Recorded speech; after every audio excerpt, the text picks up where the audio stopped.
Episode of Sports and Songs podcast. We're on season number 4. Tonight we're on episode number 37, which is a songs edition. Andy, we got songs to talk about tonight. It's an album review. We've got special guests on an interview here from Motley Sixx. We got the guys from Motley Sixx here on the show for tonight. We're going to be reviewing an album, but let's say hello to Eddie. Eddie, how are you doing? Hello. Doing great, man. How are you? Eddie, great. Eddie is bass and does vocals for Motley Sixx, a local Minneapolis tribute band. We also have Kyle, drums and vocals. Say hello, Kyle. How you doing, everybody? Hey, nice to have you on the show here. Yeah, nice to be here. And then we got Russ. Now, Russ is on the road. We'll try to get him on here at the show if he can come on or not, but he's traveling right now. So there's 3 guys make up the band Motley Sixx, and so we'll be talking to them, getting their information as far as how they got started, how they got going along here in the very popular Minneapolis, Twin Cities, Minneapolis, St. Paul tribute location, tribute scene. There's Russ. Say hello, Russ. Hey, is this thing working? Yes. Yeah. Oh my God! You say technical difficulties or what? We got you live here. We started the show. Right. Russ is traveling, so stay on as long as you can here, Russ. But we'll say hi to everyone, Russ. Hey, what's happening? Russ with Motley Sixx. Hey, Kyle. Hey, Eddie. Hey, So Russ. Russ is lead guitar here from Motley Sixx, and also vocals. So Andy, we've been looking forward to having these guys on for a while.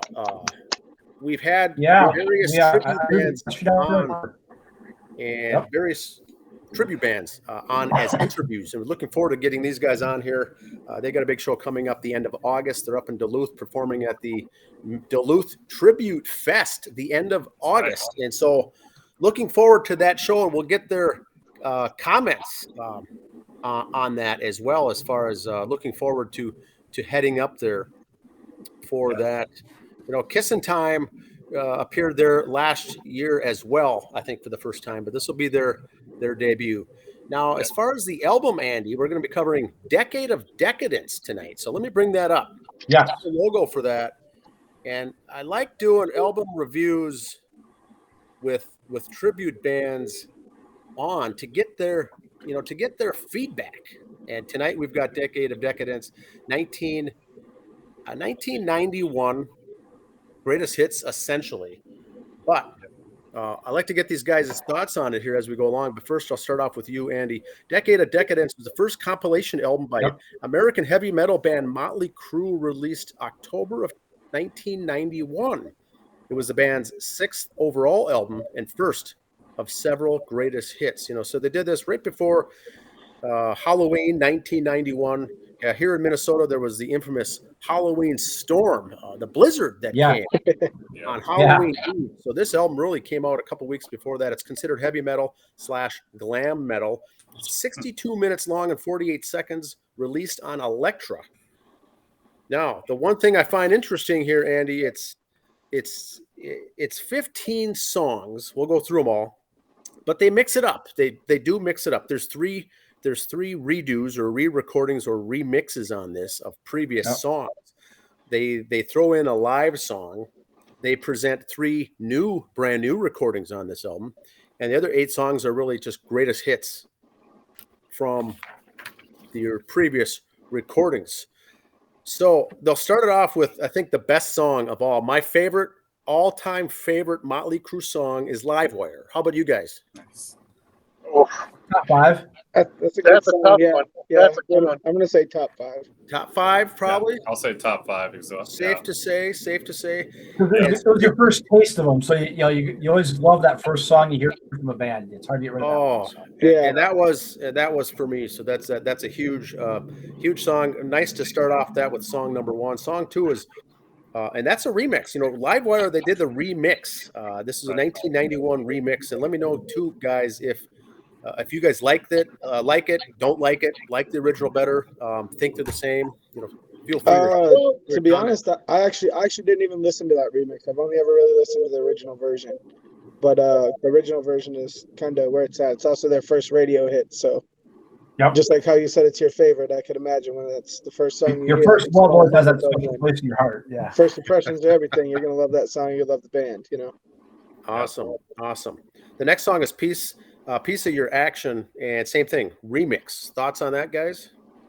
Yeah. You know, just a killer song. And I don't know, I like the rawness of the original record, but I also like the remix version. Just sounds bigger, but it also lacks some of that just raw edginess that the original mix had, you know? So I don't know, I'm kind of a fan of both, but, Yep. you know, same thing for Livewire. I mean, I love the way the remix version sounds, but the original is just in your face, you know? I would agree with Russ. I mean, it's nice to hear a redone version because it has, for me as a bass player, just I like to feel the music. It's not as midline or thin as a lot of 80s recordings were. There's some kick to the drum. There's some bottom end of the bass. I was a big fan of Livewire because I'm an MTV generation, so I'd stay up late to watch Headbangers Ball, and just the end of the song, it wasn't like a normal ending to a song. You got the stops and starts, and you just like are waiting for that cowbell to hit or the top of the cymbal to hit, and it just like keeps you jazzed, and you're like you want to hear another 2 minutes of it. How about your thoughts, Andy? Piece You of know, Your Action. Good song.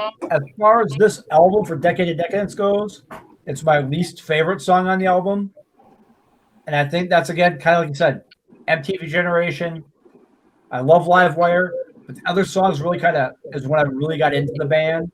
Mm-hmm. So, great song. Don't get me wrong. I like the fact they went 2 songs to each album, but my least favorite on the album. Yeah, I'd agree. I think it's kind of mediocre as far as energy. It's a good song. It chugs along, but as far as like getting me interested, I would probably, I like playing it. It's a fun medium-based song, but yeah, as far as like energy and like the feel of the crew, I think it's down the scale for me. Now, the next 2 songs on the album are Shout at the Devil, the original, and Looks That Kill, the original. Good songs, of course. Any thoughts on those 2? I guess there's going to be a lot of thoughts. We could probably skip over the greatest hits. whole album was the new ones. We'll talk. Yeah, the whole Shout at the Devil album, top to bottom, is solid. You know, we play almost all of the Shout album in its entirety now. We're getting close, and one of our goals coming up is to play the entire Shout album front to back, just to celebrate what a monster record that was. And I remember as a kid, that was the first Motley record that I heard, and it was from that moment on, it was all over. I'm like, this is the coolest bands I've ever heard in my life. So,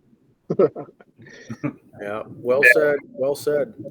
Now the next song, Home Sweet Home, they did the remix, released it as a single, and made a music video, all out of Home Sweet Home. Now the one thing I've got here in my notes is that, and I didn't know this, but Home Sweet Home only reached as high as 89 on the charts on the original.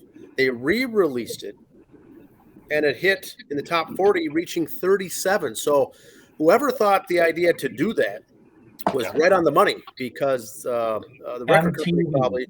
I'd like to get your guys' thoughts on re-releasing a song like that and doing so much better the second time around. Thoughts? Well, I think that, for this song is like the one that's closest to me, because I remember in the days of lip syncing and it was just coming around as a new thing. My 8th grade dance, they had like a little talent show, and all these people would do these different songs, and like the cool kids did Home Sweet Home, and it was loud, and it was in a gymnasium, and I'm like, this is the band for me. So I was like, I kind of backtracked a little bit. I got Theater of Pain and then went backwards. But I think as far as re-releasing, I think they were kind of a trendsetter because, it's a totally different audience. It's 10 years later. It's more accessible. It's not just records and tapes. In the 80s and 90s, you got CDs, which were cheaper, easier to play. And you see nowadays, a lot of people re-release tunes, or they're on a album, movie soundtrack or something, and they just skyrocket, or unfortunately, like if a band member dies, sometimes that's would rekindle their music. Yeah. But I think that you never really heard of that much back in those days. To re-release a song and have it do better, I thought it was pretty cool. How about you, Andy? How do you like the video and everything? Well, when they re-released it, I think this was around the time a bunch of country artists redid Motley Crue songs. And one of them did a video for Home Sweet Home, and that kind of kicked the popularity of the song a little bit too. So that might have helped. MTV, I think, helped a lot with how it was popular on MTV, but not the radio, which was really odd. Usually helped it more there. But still a good video, good song. The original video was cool because you could see like their concert footage. I was I think the original video is better. I also think that I don't like the re-recorded piano and stuff. I don't like the piano tone for the 91 remix either. I think the original version should have stayed the same, whether they re-released it or not, updated the same mix with the same exact instruments as it was. But that's just my opinion. Yeah, fair enough. Yeah, that's a push for you.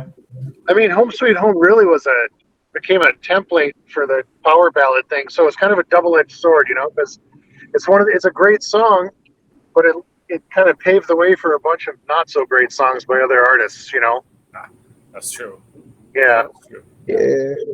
And I think the video too, it kind of they put a different angle on it. It was more like community and hometown stuff. Like at the end when I believe a fire truck is like backing into the fire station. Yeah. Yep. And some images like that. Everybody was like, you don't have to see the band, but all these images kind of hit home one way or another for people. And I thought it was a cool change, but I would agree with Kyle. I like the original better because it's just I'd never seen them in concert, and MTV is the only way you can do that.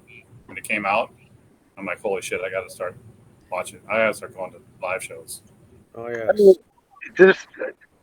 I think that it was a really pivotal thing for Motley Crue to have Home Sweet Home. I mean, it widened their audience. Probably, how do you even measure that? From fans that were like die hard and to shout at the devil and whatnot, and then when they had the hit from Home Sweet Home, I mean that just opened up their music to millions of people. Yeah. So pretty cool. Yeah, really did well. The next four songs are all just originals. Smoking in the Boys' Room, Girls, Girls, Girls. Smoking was a cover, actually. Oh yes, the cover, the Cub Coda. But it means original recordings. Original Motley Crue, yep. And then after Feel Good. So those four are nothing new. They're just greatest hit songs. Smoking in the Boys' Rooms, a cover song there. So there's nothing really new on those. Then it comes in to Kickstart My Heart. They give a live recording from Dallas, Texas. Thoughts on that? Oh, that song just kicked my ass the first time I heard it. I was like, it just sounded so huge, and I could just feel the energy of what that live show must have been like. I don't know. That's my take on it. But when the first time I heard that live version, I was just blown away. Yeah, I mean, when you can hear the explosion in the background after they kick in after the first bit of it, and you can actually hear it and feel it if you have your stereo loud enough. I mean, like, holy crap! Again, I gotta get to some live shows. Yeah. Or see them live. I didn't see them live until I can't remember, probably the 90s. I mean, my first concert was in '88, and then I can't remember. I mean, I've seen them like 4 times, but yeah, I've never seen them live myself. How about you guys, including Andy? How many times have you seen the Crue live?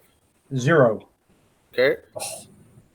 I've seen Motley Crue 3 times live. Okay. 2009, 2010, when he Saints Los Angeles tour the first time with like Day of a Dead Man and Hinder and whatever, and then the second time was the New York Dolls and Poison and something else, and the third time was Motley Crue and Kiss at the State Fair. So that was pretty cool. But yes. I got to see Tommy with the first time with the big circle roller coaster and all that cool stuff. It was pretty awesome.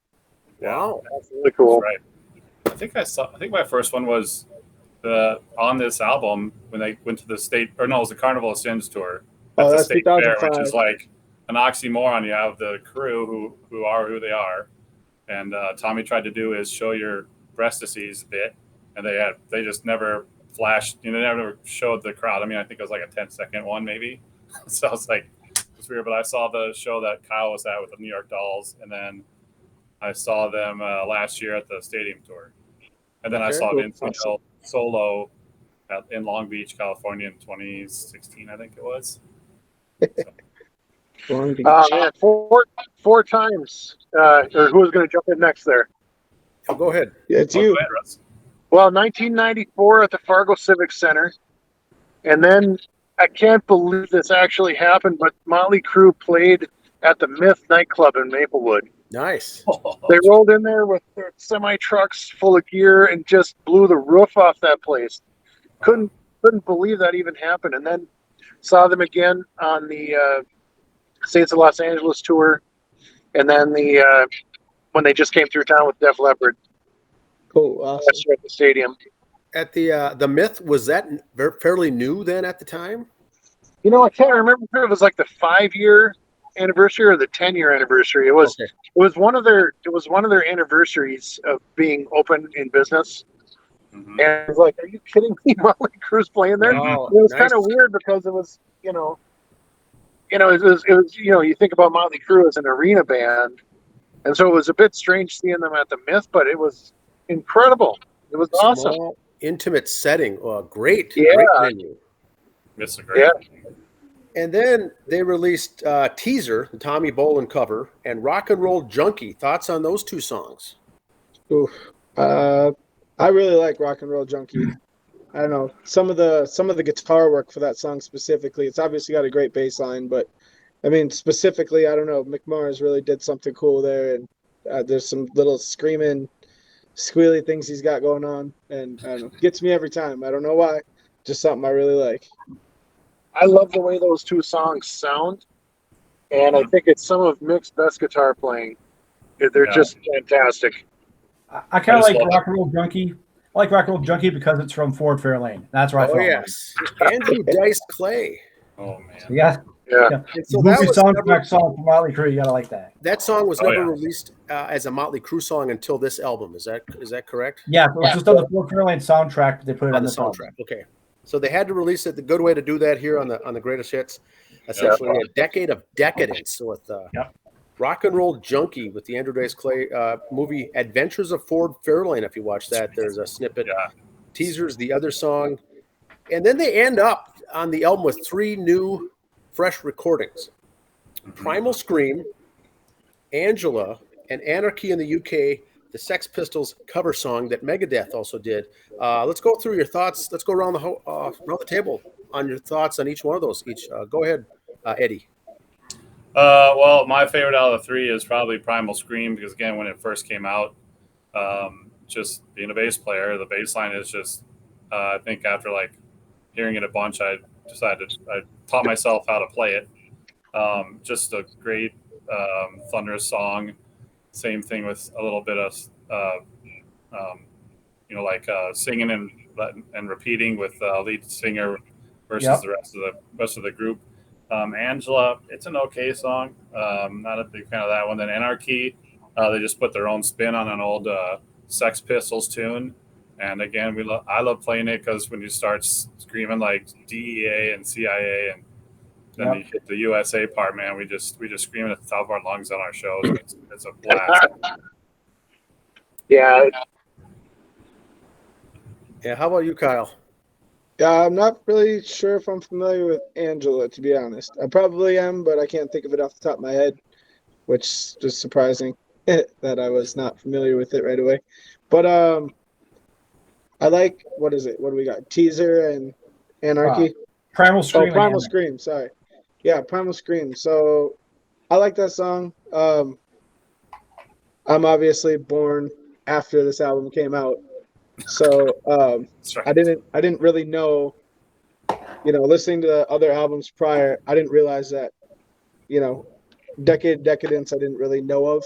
So I didn't hear that song for a long time after I was already a Motley Crue fan. But I remember, I'm pretty confident it's on the Greatest Hits DVD where it's all the music videos.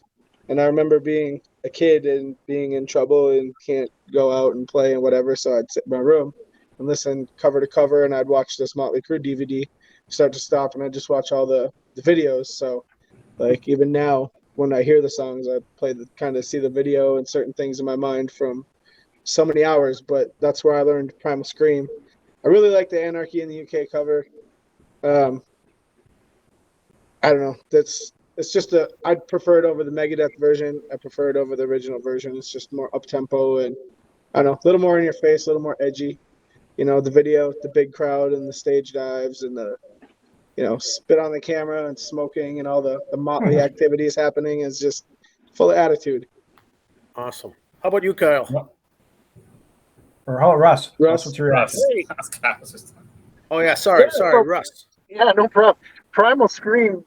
But one thing I like about the Motley records is just how they sound. And when Primal Scream came out, it was like they took the overall production value from Dr. Feelgood and they brought it up just like another notch.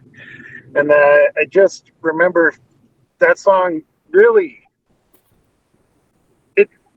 it does what it says. I mean, I don't know what to say about it. It's just when we play that song, it just makes you feel like an animal, And it's true. As far as like Angela, I don't know. I just think it was an extra tune they had to put on there.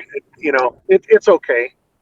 But I think their version of Anarchy is better than the original. And I don't know. I'm probably I don't know if that's going to be a very popular thing to say, but I think it's the best version that there is of that song. Yeah, I agree. It really fits the attitude of the band.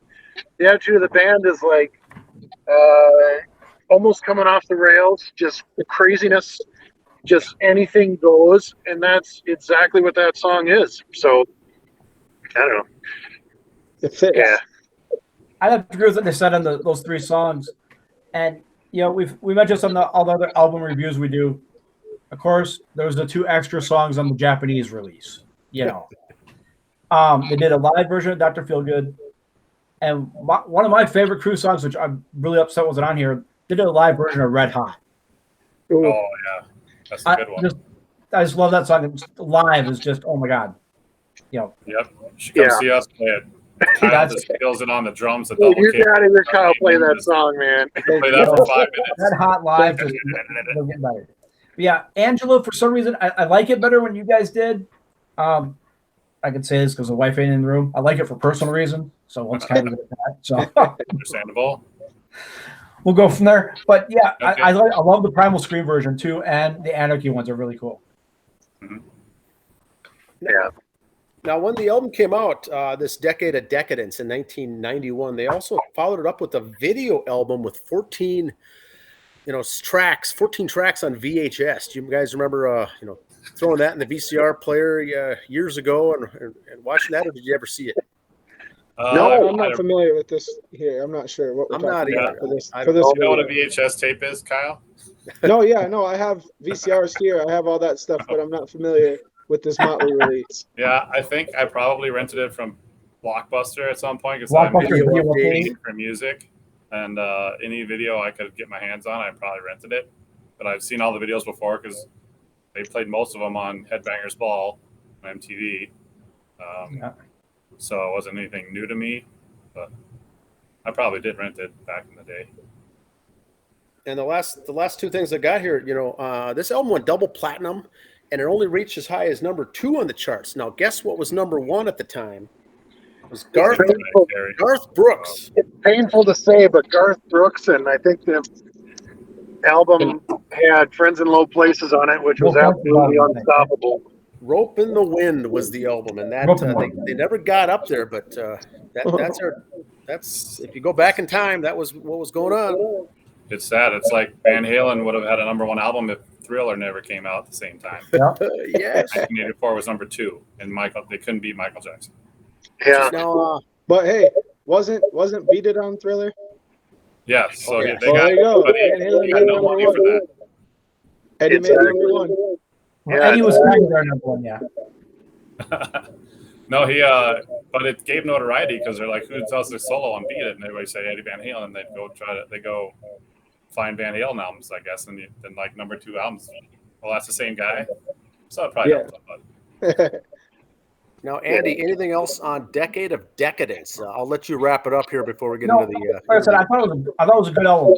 It was a greatest hits because they did just a couple songs from each album. They didn't bury it with the recent stuff, and they didn't mix in too many non-songs. I don't like the fact that there's too many new songs added to it. Greatest hits, maybe one new song and a live one. They put too many non-released songs on there, from my opinion. Right. Yeah, that's a really good point. I mean, I'm glad they released some. I'm glad like Primal Scream was on there and whatnot, Rock and Roll Junkie, but I think that they should have kept to more of their hits overall. They could have probably squeezed another 5 songs on there that were their songs. Yeah, make it a 2-album set or something. Yeah. Well, they did that later, but later on. All right, Andy, I'll turn it over to you, Andy, to ask some questions about Motley Sixx. So first of all, like I said, you guys doing a big tribute fest up in Duluth. First of all, why Motley Crue? What was your love for that? How did you guys all come together for this love of the band? Oh boy, can I take this one? Yeah, somebody's got a speaker loud. It's really echoing.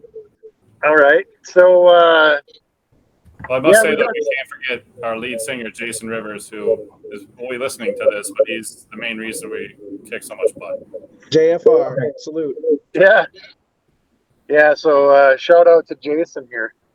But we got started in 2015 through what is now called the Rock Camp Experience, and it was Jason and myself and 2 other guys, actually 3 other guys, and one of the songs we played was Wild Side, and then we decided to do an all Motley Crue rock camp, and the next thing I know, we're out playing real gigs and just having an absolute blast. I've been a lifelong Crue fan since I was in about 3rd grade, and so it felt like really like a dream come true. And the lineup of the band right now is, without a doubt, absolutely stellar. Each member is so solid, and I feel like it's just like we're really, really firing on all cylinders, and every show is a blast. So throughout the years, I mean, we've played anywhere from bowling alley to the Turf Club and the Caboose and Route 47 multiple times, and red carpet, jerseys, Old Pine Theater, the Nordic Boot Club, Route 65. I mean, we've really had an opportunity to play a lot of places, and I don't know, it's just a lot of fun. I can't think of anything more fun to do than to play live Motley Crue. Now, when you say bowling alley, be careful. Shakopee Bowl's done a great job redoing that place. So just we haven't played there yet, but that would be awesome. No, it's great down there now. I think the first gig outside of the whole rock camp thing, which was, turned out to be a really positive experience, was, we were playing at some little side bar off of a bowling alley. I can't even remember what the place was, but it was comically bad, the venue, But I'm almost glad that we got to do that because, some of the cool places we've played, it's fun to look back and go, oh, wow, yeah. Yeah, we also did the worst. So, yeah. It's true. Yeah, we're trying to get into Shakopee Bowl. Maybe this will help us get in there. But they're they've very done a lot of popular. work. A lot of tribute bands out there. Is there a lot of I know Kissin' Time does their Trib Fest out in the cities here a few times and other things like that. Is there any other tribute bands you like working with, or you guys have got a lot of movement, you try to tour a lot with them? Not specifically that we have either gotten to work with multiple times, or there's it's hard to make a lot of people have the same availability for some of the shows. So right. Even if you really like to work with somebody, you might not get to work with them that much. But we've done a few things that were pretty good with a few bands, and we've done some things that were, they get a little difficult sometimes, is what it is. But we're looking forward to some of the bands that our friends play in that we haven't done shows with yet, that are really good bands that are going to draw really probably good shows out of it, So we're looking forward to doing some stuff coming up. I think what did we confirm today there, Ed? So kind of an exclusive. I can run down our gig list for the upcoming tour schedule. Yeah. So we're, like you said, debuting up at Tribute Fest on August 26th. We have the 3 p.m. slot. It's outdoors in Bayfront Park. Great venue, great event that all the proceeds go to a couple of veterans nonprofits up there. Then August 21st, we'll be at Jersey's in Inver Grove Heights. That's September 21st. October 21st. Oh, I thought you said October August. 21st. It's okay. At Jersey's, we're with 2 bands that are friends of ours. Queen of the Reich is a Queensryche tribute band that's up and coming. Their lead singer, her name is Beth. She's also the lead singer of Sugar Buzz.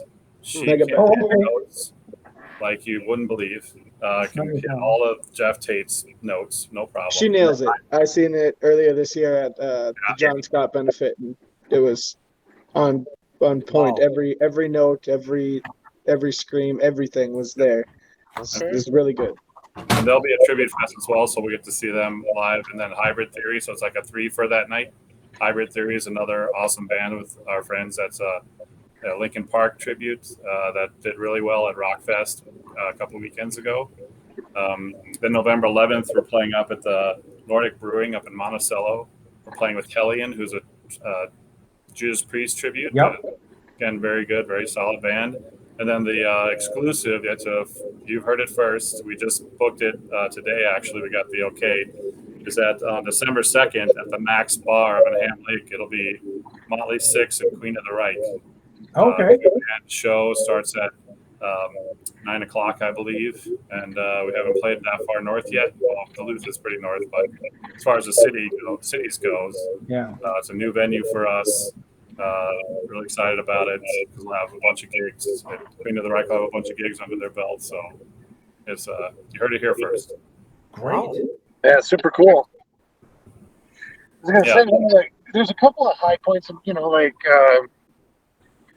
We got to play with the Metallica tribute band called One at the Caboose a couple of times, and that was a great experience. And I know that, at least from my perspective, I think we've had some really great times and good shows together with Old Voltage, the great AC/DC tribute in town.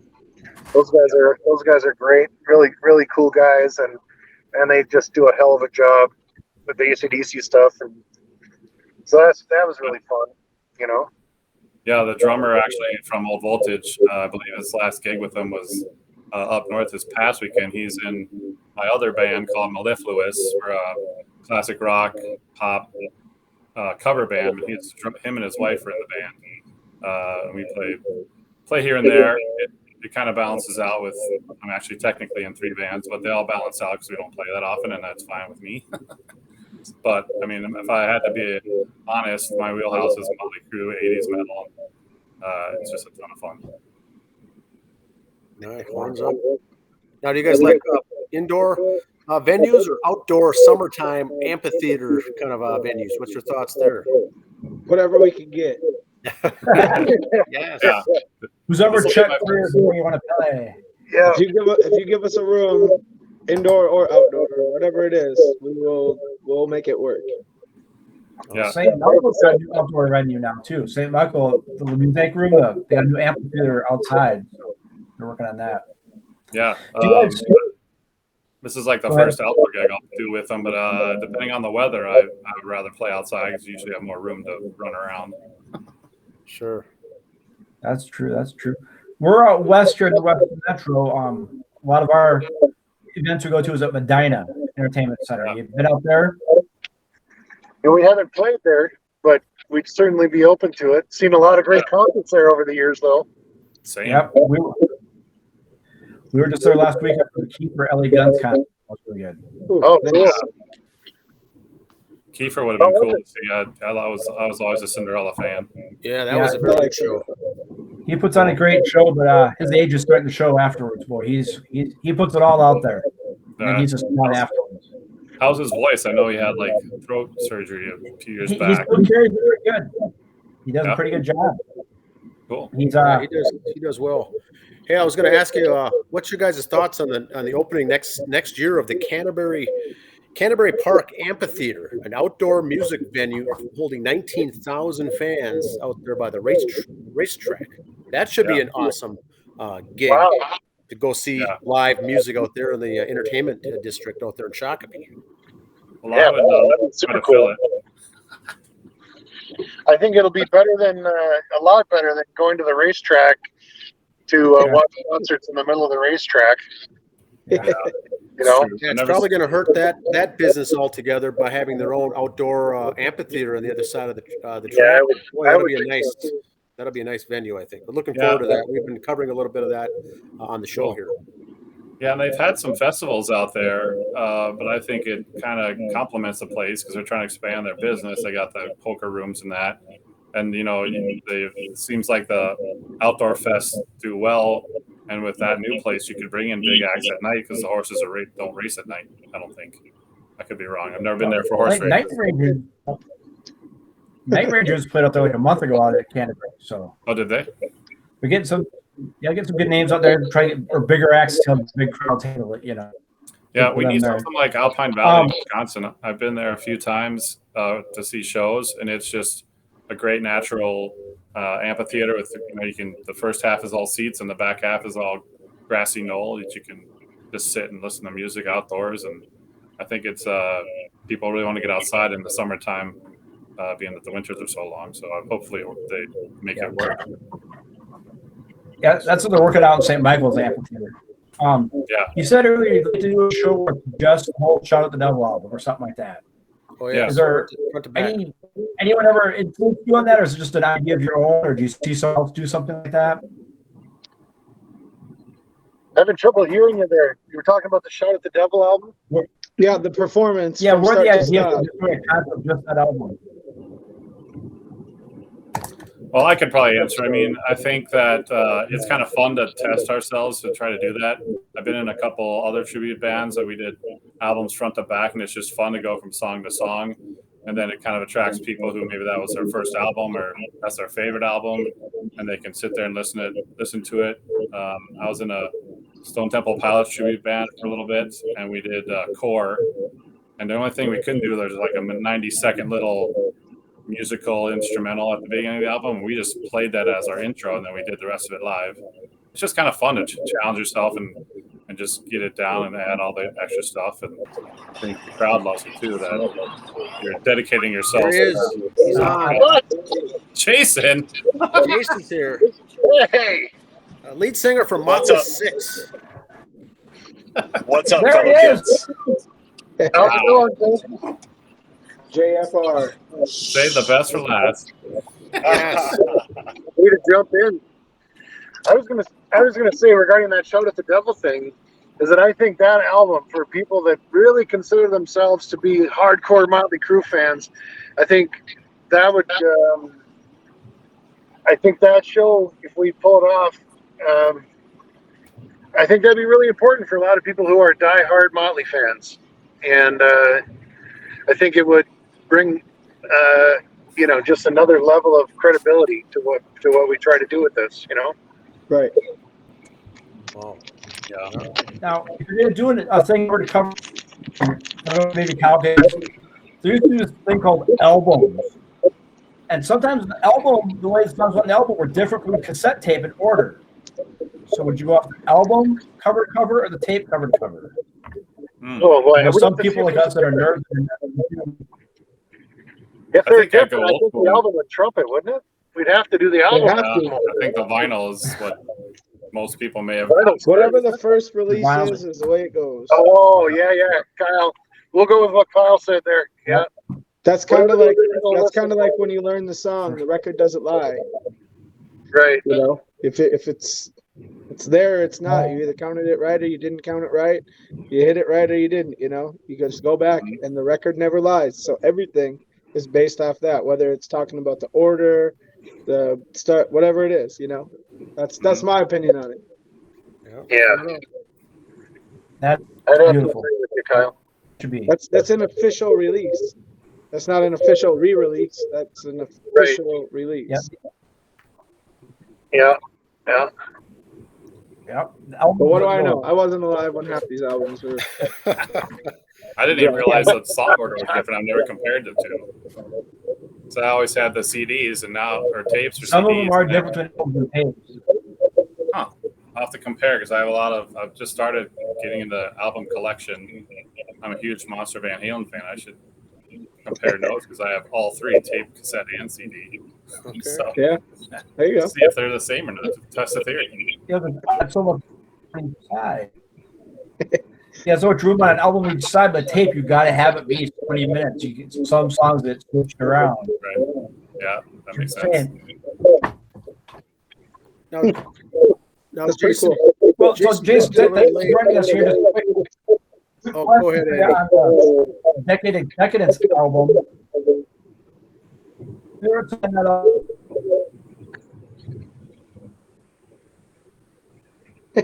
That sounded like a bunch of underwater talking. Yeah, it's a little. Whoever has like audio coming through speakers somewhere, that's just the air too loud. Just turn it down the air. Otherwise, it's like the delay is echoing back I think through it's the microphone. Yeah, I was going to ask Please. Jason here as he joined us later. What for Motley Sixx? What do you enjoy? What are the top songs you like to singing on the front stage there on the main stage? What do you like to singing there on the front? Oh man, anything from Shout, and I'm kind of a sucker for the crew covers. I like to do Helter Skelter, and Anarchy. Anarchy is a fave of mine.